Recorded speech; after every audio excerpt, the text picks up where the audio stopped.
Welcome to the Steven Universe Retrospective, the first installment, in fact. I made a previous video that served as a formal introduction to the series, so I'll spare you the details now, and if you haven't seen that video, I highly recommend you do, to fully understand how this series will be formatted. Without further ado, let's dive in. Steven Universe was the brainchild of one named Rebecca Sugar. She began developing the series while working as a storyboard artist for Adventure Time. The series was granted a pilot and Sugar formally resigned from Adventure Time. A green light later and Steven Universe enters production, with the assistance of Matt Burnett, Tiffany Ford, Kevin Dart, Ellie McCullough, and Jasmine Lai. Sugar's own brother, who the main title character was inspired from, were some of the new members of what would become the newly formed Crooniverse. And on November 4th, 2013, Steven Universe aired to 1.86 million screens across the land. It was truly remarkable how people fell in love with this series at first sight, which is funny as Garnet would later say that love at first sight doesn't exist, and I kind of agree with her. What do I mean? Well, I have to be honest with you guys. In my introductory video, I stated that I've always loved the series, and that isn't entirely true. Now, before you go out there and say, "Fake fan!" allow me to elaborate. When I saw Jim glow, I was hooked. I watched a few more episodes, and then promptly threw the series to the wayside because Kimmy felt that the show was more or less meandering. It was more on the episodic than my liking. Because of that, I missed out on a lot of episodes that would be very crucial. It wasn't until my cousin from out of state came to visit in the summer of 2015, watched Steven Universe, did the game truly change. I can remember rolling my eyes thinking, oh great, this show again. The episode that I watched in question was Jailbreak, the last episode of Season 1, and man did it leave an impact. And that episode in 11 minutes made it clear to me that Steven Universe was truly something to be cherished. It made me care about the series, and from that day on, I had become a fully fledged fan. I didn't know that was possible. I had a lot of catching up to do and decided to rewatch the first season. And then I dropped it again. I still remained a fan this time around, but I decided to simply wait until what happened next rather than what happened before. And for a long time, I never knew the reason why it was so difficult for me to get through the first season. In fact, it was one of the reasons why I started this retrospective, to maybe form and articulate why I disliked it so much as a kid. But that was then, and this is now. It's time to start this series, and there's nowhere else to begin but with a little Jim glow. I always thought I might be bad. Now I'm sure that it's true, 'cause I think you're so good, and I'm nothing like you. Look at you go, I just adore you.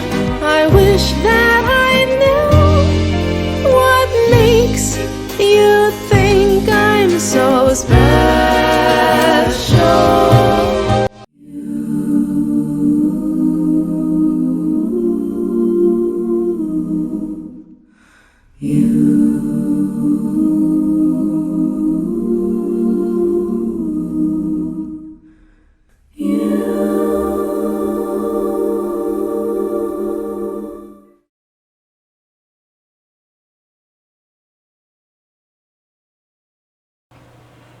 In a beach city far, far away, in a donut shop far beyond our reach, we meet Steven, a rather eccentric young boy devastated over the fact that his favorite Cookie Cat ice cream sandwich is no longer in production.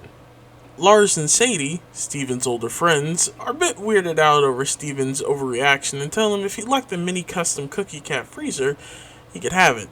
Although Lars is quick to poke fun at Steven, and that if he wants his ice cream back, to simply use his magic powers. Steven then lifts his shirt to reveal a pink quartz located where his navel would be. And just like that, we know Steven is no ordinary boy. After traveling in this beautiful temple where a little house is built on the bottom half, by the beach, no less, Steven is nearly attacked by a centipede creature but is quickly dispatched by these weird women. They are the Crystal Gems. Supernatural beings able to combat centipede monsters with weapons unique to them that can be summoned. Gems are exactly what they sound, sentient rocks that project their own forms of mass. The three are Amethyst, Pearl, and Garnet, as they act like mother figures to the young Stephen. Amethyst is the wild gem and uses a whip as her main weapon. Pearl is elegant and uses a staff. Garnet is the muscle and the de facto leader and uses her gloves as the main choice of weaponry. Stephen is half human, half gem, a hybrid if you will, and is the first of his kind. Despite being attacked, Stephen yearns to be a part of the Crystal Gems. But Pearl, the more prestigious of the three, kindly shoots him down until he can control his powers. Stephen's bummed at first, but is overjoyed to find cookie cats in his freezer, something that we figure out that the gems stole to make Stephen feel better, though Pearl does pay them back, though. So, that's something. Violating the law, a hero's gesture. I kid. Overjoyed, Stephen's gem begins to glow, impressing the gems, but soon freaks out and the glow fades away. Stephen asks how such a weapon is to be summoned, and each answer being conflicting with one another. I love this. It makes sense. They all have been doing this for hundreds of years. It's like using your hand. You don't think about it, you just do. Later on in a funny scene, Stephen attempts to recreate the moment that triggered his gem to glow, even down to the positioning of the gems in the exact same spot, but no dice. With poor Stephen thinking that maybe he isn't a crystal gem after all. Now, don't be too sad, Stephen. Even if your gem is totally useless, you're still an abomination against nature like your pseudo-moms.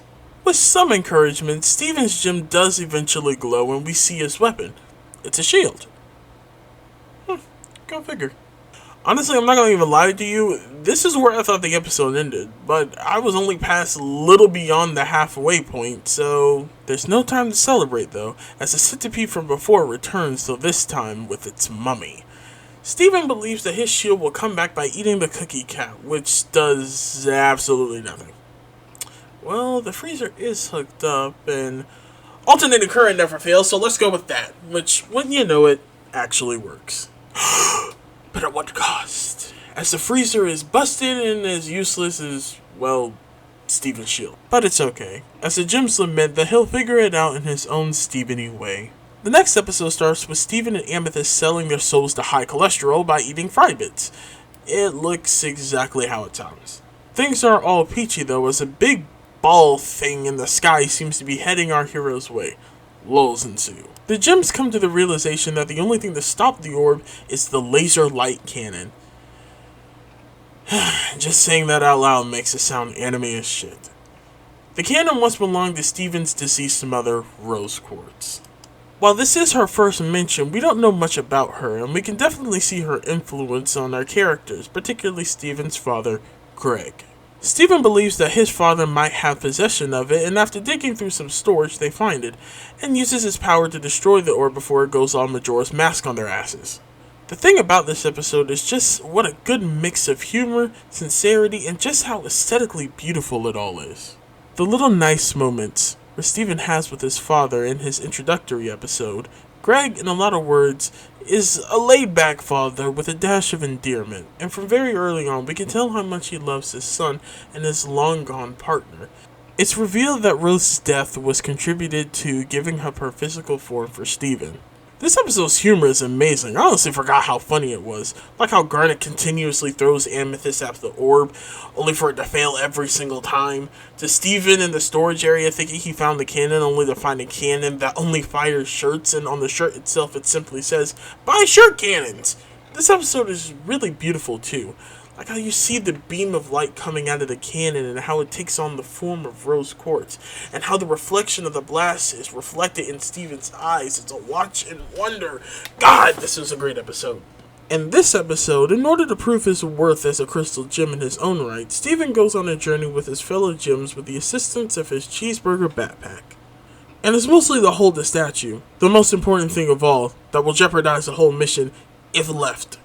So a giddy Stephen, happy to tag along, brings the supplies, would naturally forget the most important thing of all. But once realizing he has it missing, he uses a stuffed animal in a cheeseburger backpack, and it doesn't work. But hey, mommies are proud that he tried. I don't really have much to say about this one, except for the fact that the art direction seems to be a little too zany for my liking.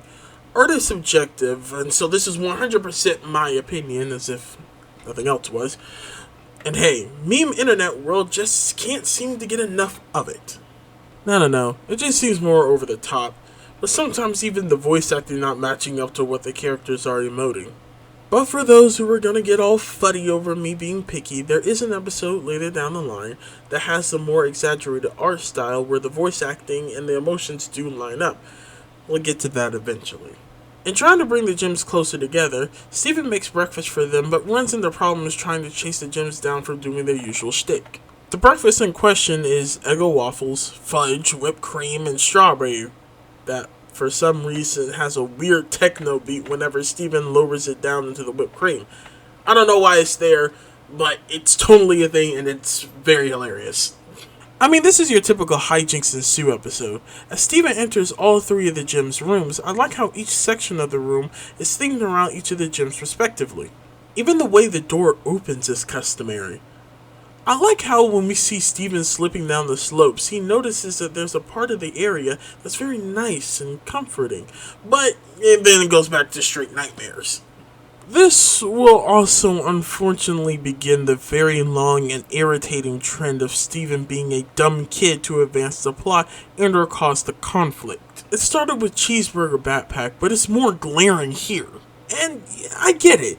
He wants all of them to be together, but he blatantly ignores Pearl and Amethyst's warnings just for them to have together breakfast.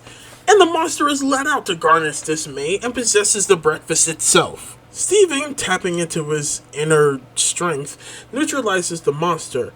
Then the dude got the nerve to basically say that it's the monster's fault for all of this crap happening, though admittedly he does apologize.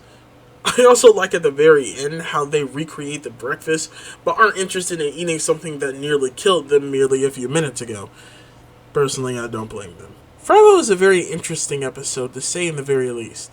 In trying to help out a boy named Petey who hates to wear Fribo, a mascot of his family-owned fast food joint, Steven puts a gem shard of sentient capabilities to do the dirty work itself, but everything turns to disarray when the possessed Fribo becomes rogue. Mascots are creepy. I've always been uncomfortable around them, I can't even lie. I remember when I was in elementary school, Clifford the Big Red Dog mascot would come to my school every now and then and scare the ever-living hell out of me. And this episode just personifies that fear. Fribo is so unsettling to watch, it's right up the uncanny valley. With its constant wide, exaggerated smile as veins are popping out, its movements are a mix of alien and animalistic movements, its cries when it's being attacked, the music to accompany it, oh god, the music. It's just a drone of despair. It's eerie, and I mean in a good way. If the intent was to make the viewer unsettled, well, it works to a D. Even the episode itself seems muted and somber. It's a good episode. The only thing about it that holds it back a little is the subplot between Petey and his dad. It's not bad, I get it. They need some reason for the crystal shard to end up in the Fribo. But, I don't know, I personally could have gone without the life is difficult and we live our life to what society deems appropriate. Like, dude, you're 12 wearing a mascot. Spare me the lecture. Though, to be fair, mascots can sometimes be a bitch for long periods of time from what I hear. So, what do I know? And another thing that bothered me, though this really isn't the episode's fault, but more of the series and how each individual episode is structured. The subplot itself is resolved way too quickly, and that's because of its 11-minute runtime. The relationship between Petey and his father should have been more expanded on. Like, maybe if they had more time, I would have cared more. And this also brings in my bigger problem with just the human characters and the human cast in Steven Universe, period. But that's another argument for another day. As it stands, it's not a bad subplot. It's not all that good, but it could be far worse. Steven is pretty fun in this episode, and while completely ignoring Pearl by tuning her out with his own thoughts and contemplations, he does save the day. Though technically he started this to begin with, but shh, let him have his moment.